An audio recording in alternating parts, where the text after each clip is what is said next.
ผมสวัสดีทาง YouTube แล้วก็ทางแฟนเพจเนาะต้นสาวจีนชาแนลครับผม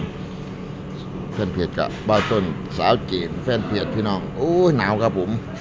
สวัสดียามเที่ยงๆไต้หวันยังอ่ะโอ้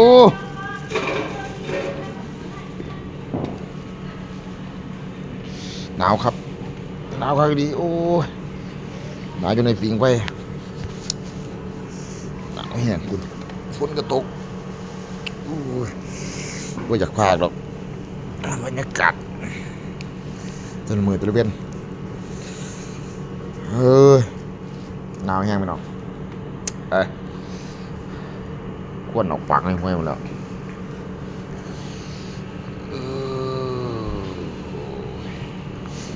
รถสิบล้อนั่งมันได้เฟื่อนเลยไปยังอีละว่าโน้นห้วยอยากยังไงฮะอยากอีหยังเลยอยากยังเลยสู้หนาวบ่เปลี่ยนบ่